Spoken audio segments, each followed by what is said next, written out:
Welcome back, everyone. And listen, this video is not just about politics, it's about your rent, your groceries, your gas bill, and your peace of mind. Right now, millions of Americans are doing the same math every week. If I pay this bill, what do I delay? If groceries go up again, what do I cut?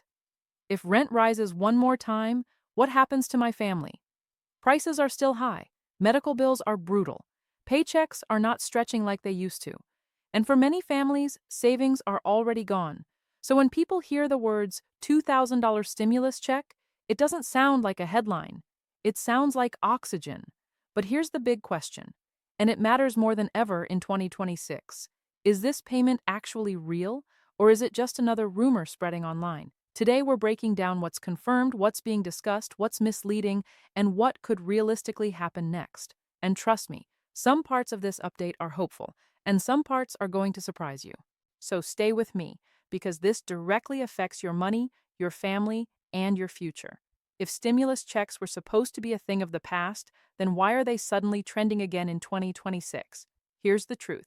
Financially, many households never fully recovered. Even though inflation has cooled compared to earlier years, the damage was already done. Rent jumped and stayed high. Food prices went up and never fully came down. Insurance, utilities, and medical costs are still climbing. And wages? For a lot of workers, they're not keeping up. That creates political pressure, because when voters are hurting, leaders start paying attention. Add to that, slowing job growth in some sectors, rising household debt, more families using credit cards just to survive, and suddenly, emergency financial support is back in the conversation. Not because the economy is crashing, but because everyday life is still too expensive for too many people. So stimulus talk isn't random. It's happening because financial stress is still very real in 2026, and politicians know voters are watching. But that doesn't automatically mean checks are coming, and this is where things get complicated. Let's talk about the number everyone is sharing, $2,000. This amount didn't appear out of nowhere. In the past, $2,000 became a powerful symbol of meaningful relief. It's big enough to catch up on rent, pay medical bills, knock down credit card debt, or just breathe for a moment. So when people talk about real help, they often say $2,000, not $200, not $500. But here's the key thing you must understand. Right now, there is no confirmed nationwide $2,000 stimulus check program approved for 2026. What exists instead are policy proposals, political promises, advocacy campaigns, and state-level assistance programs. In some areas, social media often turns those discussions into headlines that sound like payments are guaranteed, when they're not. So when you see $2,000 stimulus confirmed, payments approved, checks coming soon, you have to slow down and ask, confirmed by who? Approved where? Funded how? Because online excitement does not equal government action. Here's something that confuses a lot of people, and it matters a lot. There are two completely different worlds of stimulus talk. Federal programs, state-level relief programs. A federal stimulus check means money sent nationwide to eligible Americans through the IRS or Treasury. A state relief program means help only in certain states, funded by state budgets or surplus funds. In recent years, many states have issued inflation relief checks, tax rebates, one-time cost of living payments, but those are not federal stimulus checks. So when headlines say payments approved, sometimes it only applies to one state, certain income levels, or specific groups like seniors or low-income families. And then that headline spreads across the country, even though most viewers don't qualify. So if you hear someone say, people are getting money right now, that may be true, but not for everyone. This is why it feels like stimulus is happening and not happening at the same time. Different programs, different rules, different eligibility. And that confusion is exactly what keeps rumors alive. So let's get real for a moment. Is anyone in government even talking about new federal payments? Yes, but not in the way viral posts make it sound. There are ongoing conversations around cost of living relief, support for low-income households, help for seniors and families with children. But these talks are usually about expanding tax credits, adjusting benefit programs, increasing monthly assistance, not one giant check. Why? Because one-time checks are expensive and politically controversial. They require congressional approval, budget funding, long negotiations. And right now, government spending is under intense scrutiny.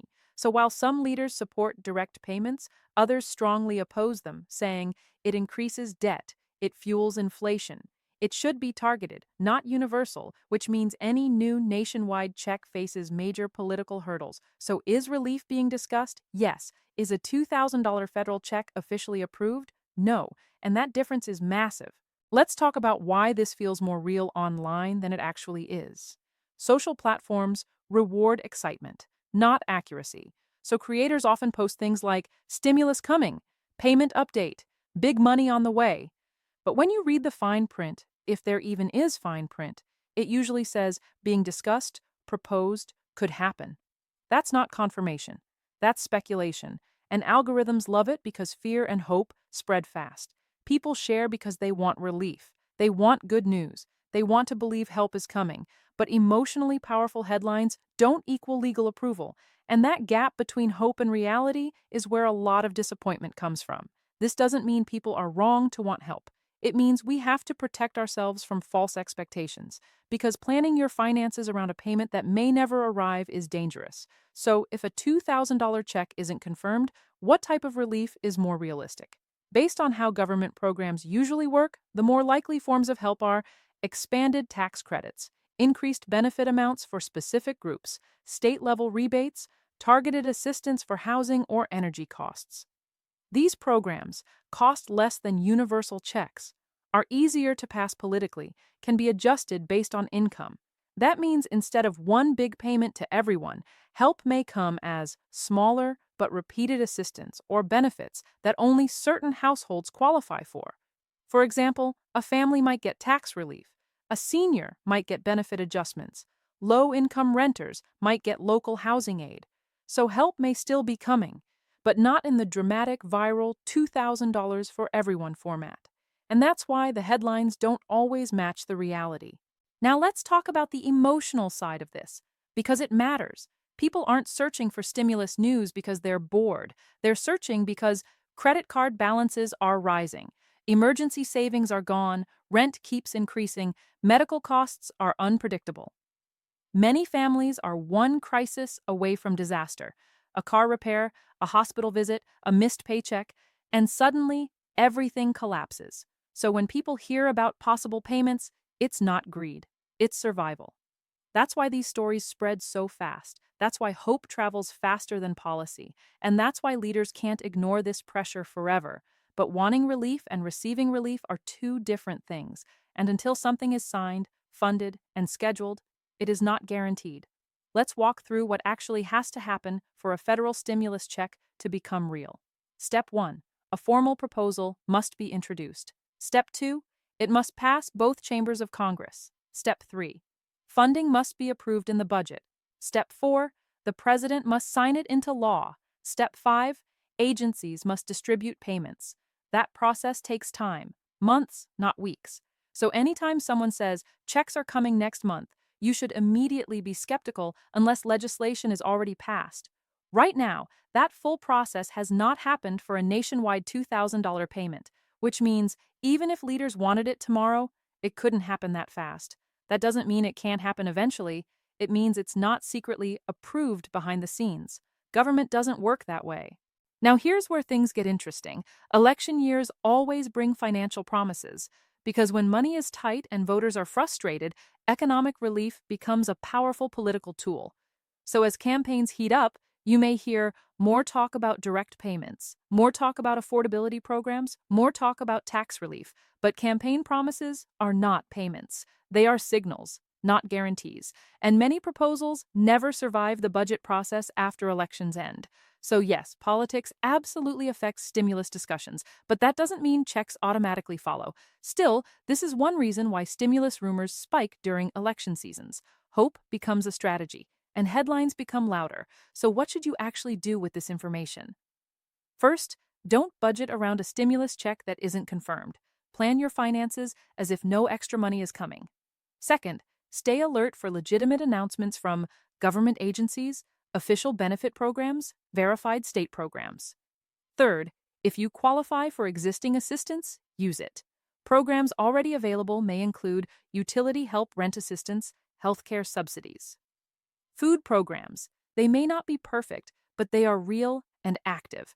Waiting for a big check while ignoring smaller help can hurt you financially. And finally, stay informed, not panicked, because financial stress already takes enough from your mental health. You deserve clarity, not clickbait. Now, let me be clear. Just because nothing is confirmed today doesn't mean nothing will happen in the future. Economic pressure is not disappearing. And when enough people struggle at once, governments eventually respond. It may not look like one big $2,000 check for everyone, but it could look like expanded benefits, new tax credits, emergency assistance programs, and those changes can still put money in your pocket, just in a different way. So I'm watching budget negotiations, benefit adjustments, state-level relief programs, because that's where real money usually appears first. And when anything becomes official, you will hear it here, clearly explained, without hype and without false promises. Let's quickly recap where we stand. There is no confirmed federal $2,000 stimulus check approved for 2026 right now. There are discussions about cost of living relief, state-level assistance programs. Political proposals that may never pass social media often turns discussion into confirmation. But those are not the same thing. Relief is more likely to come through. Targeted benefits, tax credits, state programs, not a nationwide surprise payment. And while that may feel disappointing, it's better to know the truth than to build false hope. Here's something people don't talk about enough. Financial misinformation can actually cost you money. If you think help is coming, you might delay paying bills, avoid applying for real programs, take on risky debt because you believe a rescue check is on the way. And when it doesn't come, the damage is already done. So accurate updates are not just about curiosity. They're about protecting your financial decisions. You deserve information that helps you plan, not headlines that play with your emotions. And that's why we slow things down and explain what's real and what's not, because your wallet deserves facts, not fantasy. So let me leave you with this. Right now, millions of Americans are working harder than ever just to stay in place. You are not lazy. You are not failing. You are navigating an economy that has become brutally expensive, and wanting help doesn't make you weak. It makes you human. While a $2,000 stimulus check is not confirmed today, the conversation about affordability is not going away. And where there is pressure, there is eventually action. So stay alert, stay informed, and don't let rumors control your financial choices, because the moment real help becomes official, you deserve to know first, not last. If you want clear updates that actually protect your money, make sure you're subscribed, stay connected, and keep watching. Your future finances depend on staying ahead of the headlines, not chasing them, and I'll be right here bringing you the facts every step of the way.